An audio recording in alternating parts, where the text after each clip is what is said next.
Chapter 4. The Academic Galley Slave. He turned out to be a bit strange, the prof. For one thing, he was virtually invisible. I never saw him. Yet I knew when he was there, because this coincided with unusual ferocity in his guarding dragon. I entertain two hypotheses about this situation. Possibly he sneaked into the place incredibly early, but I was forced to do that, and I saw neither hair nor hide of him, however early I arrived. Possibly he actually lived in his office, sleeping there, but this seemed implausible. It remained a mystery, and slowly this absent presence became not so much strange as scary. I should add, I was easily scared. You recall that visit concerning my first job, what you might entitle Harry's Bequest if you were writing fiction. On that day the prof had been in, and I had seen him. As his weeks of invisibility stretched into months, I came to realize what a rare and wonderful accident this had been. I told you there were angels. The prof manifested himself to humble tutors in writing, limp sheets of damp paper printed in blurred purple ink and smelling of alcohol, the kind used by doctors to wipe your arm before an injection. I hated injections at that time, so virtually every day my pulse was set racing on account of those damn missives. It was humiliating to have my heart regulated by the letterbox. But there you are. Pavlov decreed it would be so, and I was in a psychology department, after all. Places where you learn that explaining behaviour doesn't mean you can change it. These memoranda were the product of an impressive duplicating system, a kind of massive automated John Bull printing kit comprising a hand-operated drum, a pad soaked in a dangerously volatile liquid, and suitably absorbent paper, high-end technology, and for the exclusive use of the prof. The actual messages managed to combine the gnomic with the laconic, an art form yet to find its proper place. You might come in to discover in your letterbox, "I look in vain for evidence that last Monday was a bank holiday." Once I received, "I remind colleagues that the word data is plural." Wounding that, because I shared the prof's sensitivity on the point. You note the hint of asperity and the signature use of the present tense. On days when you got a flurry of these things, you started to believe your life had been scripted by Damon Runyon. The prof also did his bit in purple to save the apostrophe, a cause lost even then. But your heart warms to him for trying. Well, mine did. Was it worth all that alcohol? A deep question, dear reader, best saved for the long winter evenings. You recall, I was to begin my academic life as a tutor under the watchful eye of the prof. How he actually did his watching I never discovered, but I was unnervingly conscious of it nonetheless. I was a senior tutor because I was a doctor, but don't be fooled by that senior stuff. Tutors, whether senior or not, were psychological galley slaves. True, we didn't have that muscular chap in the prow of the boat beating his giant drum, but we did have a bloke wearing steel-framed spectacles orchestrating our activities in much the same way, through the medium of ferocious briefing sessions. In those days, students in the first and second years of their degree numbered very many hundreds. In the very best C.P. Snow tradition, every one of them had weekly written assignments, weekly tutorials, and a weekly laboratory class. Try to imagine a Cambridge college the size of a small town, even with all of us rowing like maniacs to the beat of those steel-framed spectacles. You can see the arithmetic was against us. The numberless hordes simply overwhelmed us. I did try. I really did. I was commenting on essays, conducting tutorials, holding lab classes from early in the morning until late at night. We were encouraged to take sleep as necessary. Now, before you go saying anything, let me add 2 things to put your mind at ease. First, I enjoyed it. After the cloistered calm of thesis writing, which is rather a lonely life, I found it incredibly exhilarating. Also, and I accept this is a little sad, I could not think of anything else to do with myself. This is the life for me, I thought. So you see, your sympathy was quite misplaced. There are galley slaves who actually like the drum. About 6 months after the Harry bequest, I finished a laboratory class at about 9 in the evening. Rather than go home, I stayed in my little room, watching the last of the salmon-pink Melbourne sunset, reading essays. It must have been about 11 when I thought I'd better stop. The building seemed unusually deserted that evening, even a bit alarming, so I decided to walk down the stairs rather than entomb myself in the lift. I'd staggered down to level 7 when this mad idea lost its appeal. I pressed the button for the lift, and in due course the bell pinged and the doors opened. I found myself looking at the prof. I hadn't seen him since that painful conversation about Harry. He nodded, then added, "Good evening, Kennedy." Now, you might think this formal style a little stiff, and that's true enough in a place where "Good day, Cobber" usually served, but I was pleased that he knew who I was.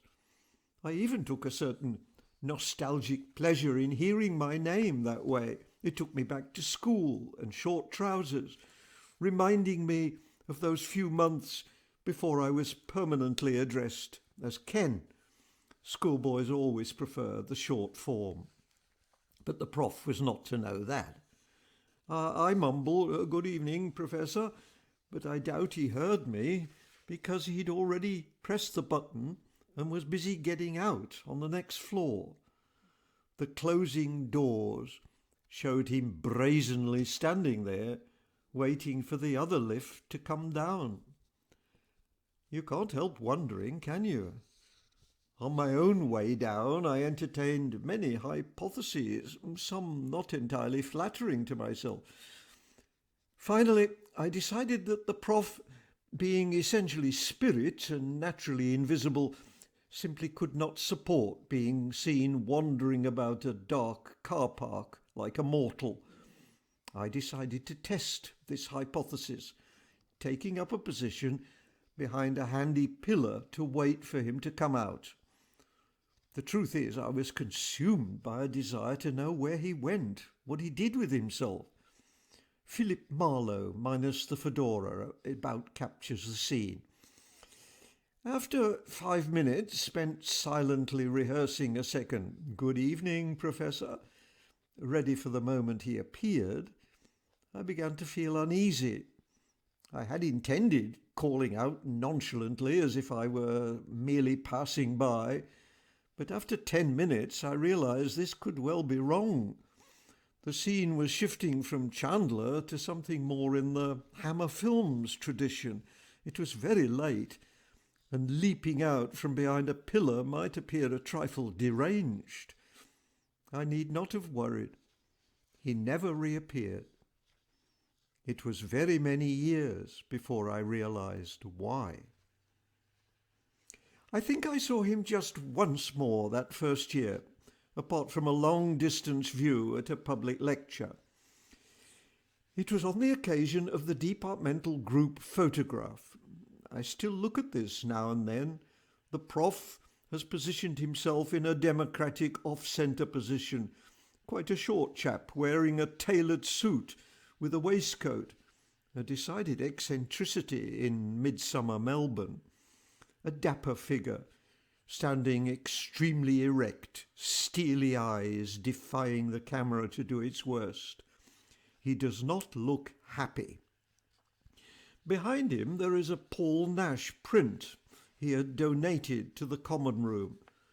Not one of the truly unbearable war scenes, but not exactly designed to cheer you up either. Bleak about captures it. As he was leaving, he noticed me looking at it and said, "What do you think?" Bear in mind this was only our second exchange since that unfortunate business with Harry. I exclude the conversation in the lift because you have to admit that didn't get very far. I could think of nothing to say. By then, this mysterious missing man had started to terrify me. I find it hard to explain. It was to do with the asymmetry of power. In a creepy way, awareness of the prof was making me look over my shoulder. Incidentally, my own image in that photograph is of an undernourished 12-year-old wearing his first grown-up suit. I look as if I'm drowning, or possibly have already drowned. I really had tried my best, but the life academic was taking its toll. Even I couldn't help wishing the chap with the drum would give it a rest now and then. Shortly after that photograph, I got a letter from the prof.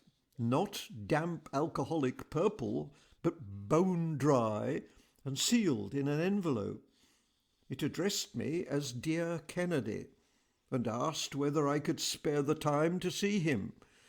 The question was apparently rhetorical because he specified a date and a time. It appeared I must wait many days for this ghastly appointment. I showed the letter to my fellow slaves, cunningly hoping I could thereby discover whether they had received something similar. They were only too willing to say none had. The delay augured badly, they said. You need to understand the prof was not greatly liked. I was told the cruel delay was intended to increase my anxiety. I did not explain to them that there was no room for my anxiety to increase. On any known scale, it had reached its maximum. More, and you would have had to give it another name.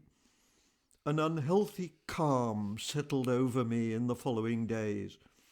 Walter Raleigh probably felt that way, waiting to go down those stone stairs. I rarely saw my wife on account of my tutorial duties, but I did manage to engineer a meeting one weekend, between shifts as it were. I explained my job was about to end. We agreed it had been an interesting time. I think she added some good might come of it in that she would see me now and then.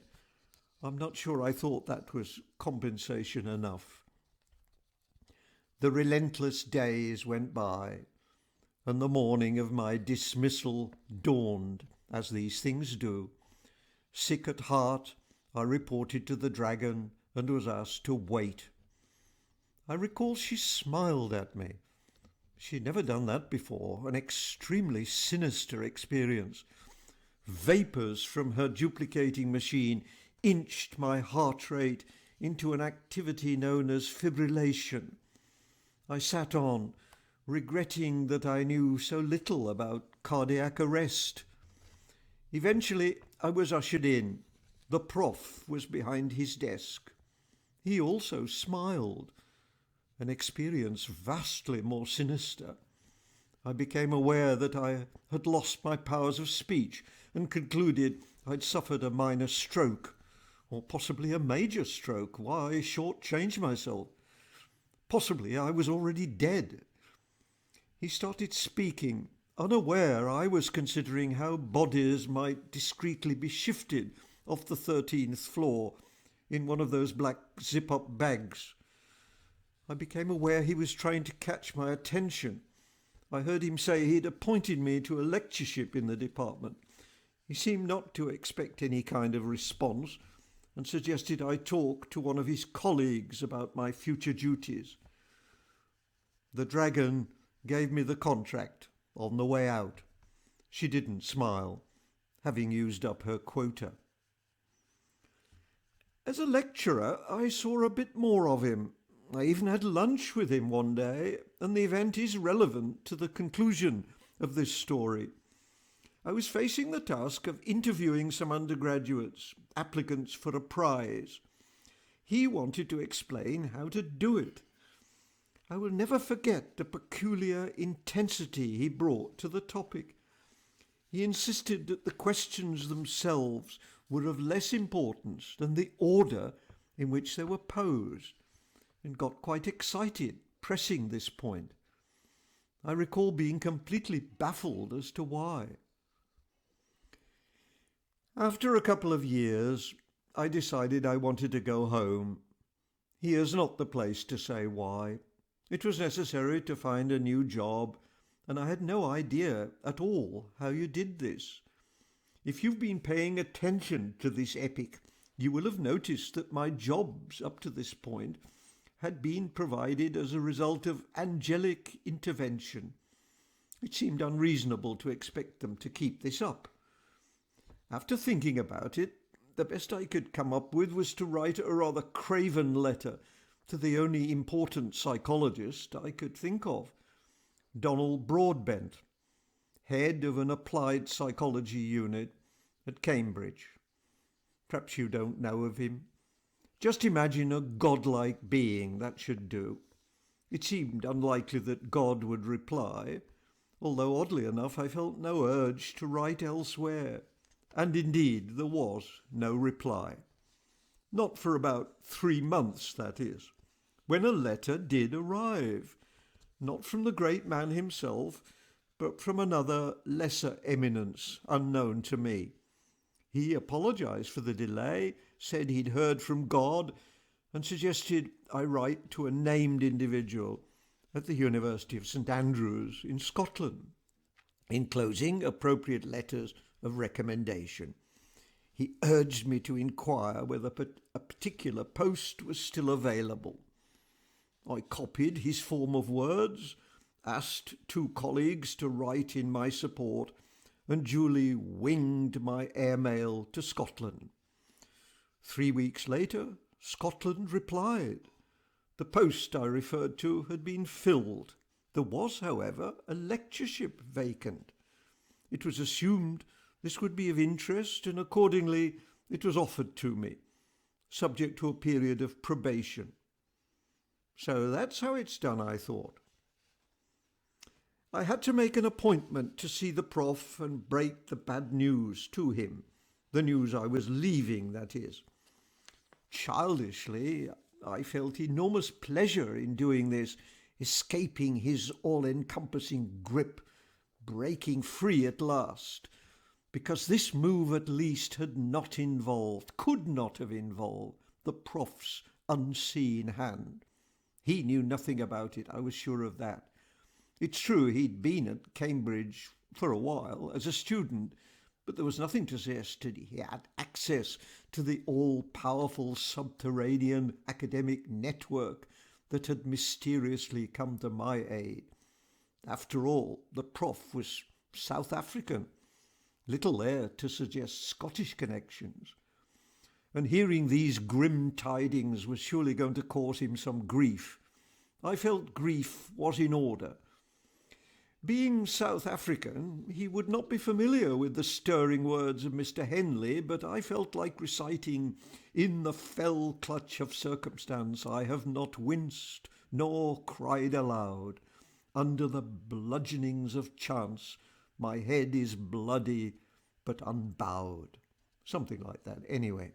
Fell clutch seemed about right. He really had worked me awfully hard. In the event, the encounter was an anticlimax. He did not turn a hair, simply produced one of those quiet, enigmatic smiles and wished me well. So there you are, I was captain of my soul at last. You simply don't know the relief I felt getting rid of those bloody angels. It took me years to discover how wrong I had been about that.